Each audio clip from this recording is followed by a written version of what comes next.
guys, Ashley here, also known as the HLE fan. I am back today with a brand new video. Sorry, I take my gum out my mouth.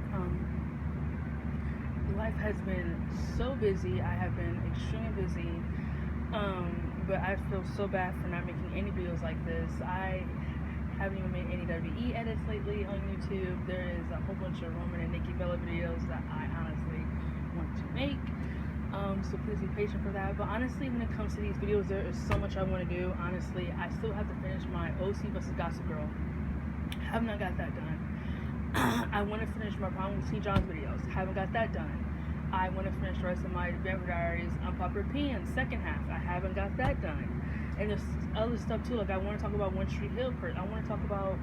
I have a video that I'm thinking about talking about One Street Hill, what I think is personally the best drama show of all time, and me going in a deep dive about why I believe that. And honestly, yes, like I just feel like there's so much I want to talk about. But today I'm here with a brand new video, something different. My first intention was to make a video about Damon Salvatore from the Vampire Diaries. Honestly, I honestly just want to make a video about him because Super Kick Ninja, if I believe, that's his name. He just made a Vampire Diaries video, and honestly, I feel like everything he said about Damon just inspired me to make a video about him because he's honestly one of the TV show characters that I really feel like he needs to be talked about. He's one of those characters where like the fans would literally kill you if you even try to say something about him or if you try to mention any of his flaws and anything like that. They'll literally kill you. And personally, if you want to know how I feel about Damon, just watch the video when I make it. But honestly, yes, I'm not going to tell you anything now how I feel about Damon because this isn't about Damon. But honestly, I just feel like I want to make a video about him because when he went in depth about Damon's character, I really feel like I agree with every single one of his takes. So let's get into what this video really is about today. I'm here today making a Degrassi, the Next Generation Unpopular Opinions video. I honestly love Degrassi. I've been watching it since I started my senior year. Senior year is done. I am on season 11 right now, and I absolutely love Degrassi. I really feel like this is what teen drama shows should be, and Degrassi honestly has it all the way down when it comes to this. I just have some unpopular opinions here that I want to talk about. I have 12 here, so let's just get to it. And the one thing I am going to say before I just a disclaimer is that these are my personal opinions that I'm going to express with some facts behind it. And personally, here's another disclaimer too that I don't want anyone to get offended by. I personally prefer the earlier seasons of Degrassi, like seasons 1 through 6 over seasons 7 through 14. I am on season 11 right now, and honestly, I'm not really connecting with these storylines, really. I'm not really connecting with these characters as heavily as I was connected with the earlier cast, but that will come in advance. If I could tell you what characters I like so far, is probably Bianca, I like Claire. I don't like Eli yet. I feel like out of season 10 he really has to grow on me, but he will eventually. I like Adam, and I think that's about it. So yeah, but anyway, my first unpopular opinion here is Emma is not that bad. I really feel like she's very overhated for a lot of ridiculous reasons. Like, I really feel like if you look underneath her, Mary McDonald was easily one of the best actors on the show, to me, in my opinion. I feel like she really, when it came to her scenes, she really put a lot of heart in it, and you could tell that it was coming from someone who really practiced their lines very, very well. Like, I feel like Emma had a lot of good had a lot of good storylines and everything like that. Like, I really feel like my favorite Emma storyline is her eating disorder storyline. I feel like Mary McDonald put so much into that storyline, and knowing what she went through personally to get in character for that storyline was just really, really great. Like, I honestly really enjoyed the eating disorder storyline. I loved her relationship with Sean. I absolutely loved her relationship with Sean. Her ending up with Spinner is atrocious. To this day, I don't care what anybody says. Her ending up with Spinner is one of the worst things that ever happened to the show. But I really love Emma. I honestly feel like she's very overhated. I really feel like I see myself in her in a lot of ways. Honestly, I've never had an eating disorder. I'm not. If you ever had an eating disorder, please get help. Don't ever stop yourself from eating. Don't ever let society gets you about how women should be and how women should look like. Beauty comes in different shapes and sizes. We don't have to be thin. We don't have to be skinny. Some girls are big boned, some girls are not. We should just love ourselves and be confident in our own skin to know that we have self-love for ourselves. Period. I never had eating disorder, but I really feel like if you look underneath that, there's so much more to the eating disorder. I love the fact that Emma has this thing where she wants to be acknowledged for all of her hard work and how she feels like she's not getting that acknowledgement. Like everybody else is getting it except for her. She has to work twice as hard. She has to be a people pleaser. She has to do everything for everybody to make them happy but herself. And I personally really connect with that. I understand what it's like to be under so much pressure to do certain things and to have expectations. People have these expectations of you and you have to live up to those things. Even though you know you have flaws yourself and you want to be happy for yourself. I feel like being selfish for you and what you want, your goals and things that you want to achieve is very important for yourself. You don't have to always make other people happy because what are you gaining from it if they're not doing anything for you? So I really love that about Emma. I really love the fact that she was just I'm not a perfectionist. I know you're gonna make mistakes in life, and trust me, I am not 100% perfect. I don't have everything 100% together, but I love the fact that she is like this perfectionist. She wants things to be perfect, and if it's not perfect, it's not her. So I really connect with that. Not the perfectionist thing, but kind of like being a people pleaser. I've changed so much from being from that. And honestly, I know what it's like to be in that state of trying to please other people because of their expectations of you. I know what that's like. And I love Emma because of that. So that's just how I feel about Emma. I think she's very overhated, and I really feel like the fans should just kind of go easy on her because there's so much more of her character than you think you know. Coming number 2, and this one might hurt. JT and Liberty were never meant to be.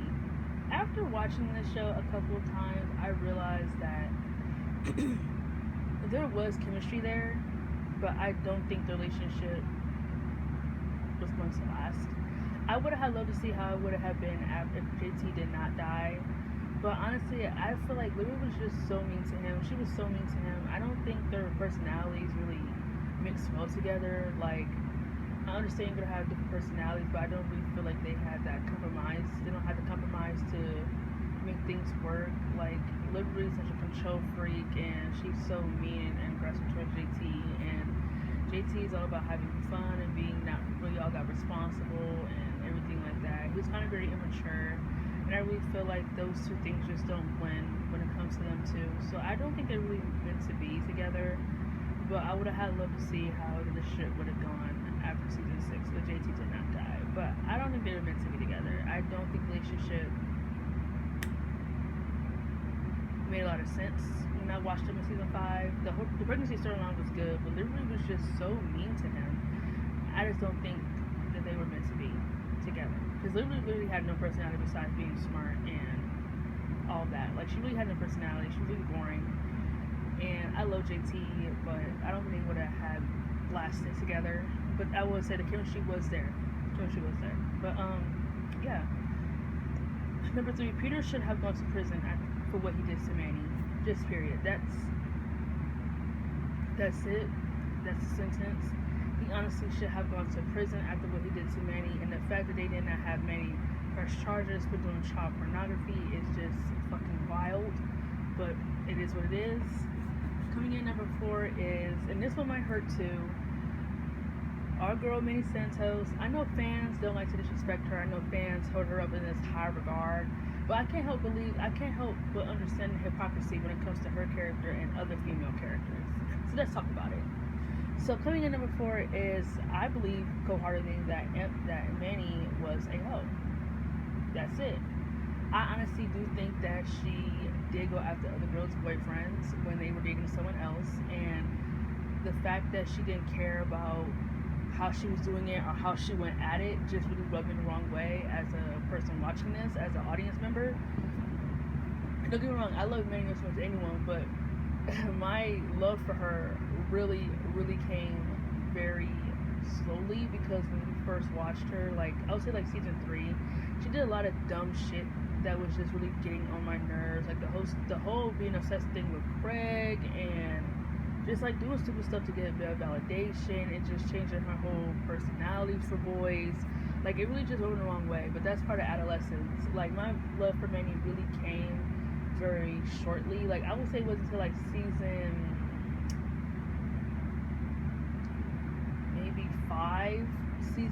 4-ish, 5, that I started to like her because that's when she started doing less stupid stuff.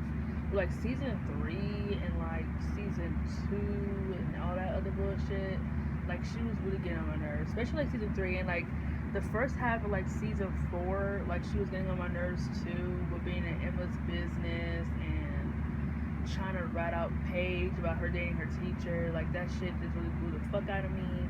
So yeah, and the stuff she did with Spinner and Paige, breaking them up when Paige was your friend, like that also rubbed me the wrong way. Like I just didn't like Benny at first. Honestly, I didn't like her.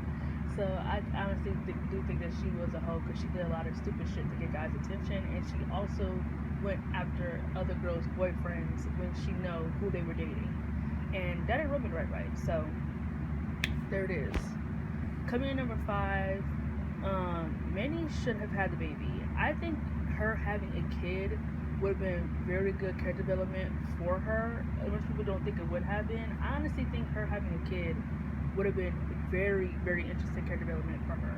To see this girl who is struggling so hard with who she wants to be and how she has to change everything about herself to get people to like her. She don't think she's smart enough. She don't think she's pretty enough. She don't think who will ever like her for her, so she has to change herself. I think her being a mom would have gave her a very clear perspective on everything. Do I think her and Craig would have been... Now, I don't know. The thing is, this isn't about Craig. This is about Manny. I honestly feel like her being a mom would have been a very interesting take on her character. And I kind of hate how Degrassi doesn't really have those type of storylines where we get to see someone really raising their kid full fleshly from newborns to being a kid. Like, we didn't see that with I don't even know Nina Dobre's character's name. Mia? Is that her name? We don't really see that. Her daughter was already 3. Casey and Jenna, Tyson was still a newborn, but we didn't really see him grow up. They gave him away like literally the season right after they had him. So like I wanted to see that with Manny. I honestly would have loved to see how a child would have changed her life. Coming in number 6, Sean deserved more character development. I love Sean. I absolutely love Sean. He is my second favorite male character. Honestly, no, he's my favorite male character because no one could beat Sean. I honestly love Sean. He's just so amazing. I honestly feel like the writers fumbled the bag, not giving him the decent character development that he deserved. I feel like there's so much that they could have done with his character if he was written consistently. Not that he was written inconsistent, but I feel like there's so much we could have learned. Like we could have learned a lot more from his anger issues. But I feel like they kind of really explained that on why he's so angry, on why he solves every little issue with violence instead of reason. I would have loved to see a lot more from him. Like honestly, would have loved to see a lot more about his family. Like I feel like I would have loved to see things in season 5 with him being there and everybody else being there. Like I would have loved to see that, how he was in Wasaga Beach and everybody else is there in Canada. Like honestly would have loved to see more of that from Sean. I really feel like he's one of the male characters, not all of the male characters, but I feel like he's one of the male characters from the earlier seasons that didn't really give much on his background, but we did get to see more of his personality when it came to his character. That's what I mean by character development. Like I would have loved to see more about his background and things like that. Like it was there in seasons 1 and 2, but not highly enough as I was hoping for. So yeah. Coming in number 7, and I might end the video after this and do the part 2 in the next video, so please don't be mad at me. Coming in number 7, Emma was a good friend to Manny. I don't care what any of y'all say. I don't like people that say Emma slut shamed her, and honestly, I feel like Manny deserved it. I really feel like Manny did not get enough tough love from her family. I really feel like her parents didn't pay no attention to anything that she did, and I really feel like at the time Manny did treat Emma wrong, and a lot of the shit that they done, and a lot of shit that she did, she was kind of self-centered. She always thought about people being jealous of her. when clearly she was the insecure one. And I also feel like she was kind of jealous of Emma, the fact that Emma was much more smarter. She didn't need male validation. She was driven. She came from a really supportive family. Like her mom was very supportive. Like, and she got the love and affection. Like, I really feel like Manny was really jealous of that, but she was afraid to admit that. But I really feel like Emma was right to dog her out, and Emma always had her back, whether she was getting an abortion, whether she was going through a breakup, whether her parents kicked her out, whether she was trying to get plastic surgery. When she took that video, that video of her went released all over the school, Emma was there for Manny a lot. So whether y'all want to say she dogged her or all this and all that, it doesn't take away the fact that Emma was there for her through all the ups and the downs, and that's period. So there goes my part 1 for Degrassi and Public Opinions. Please check out part 2 coming soon.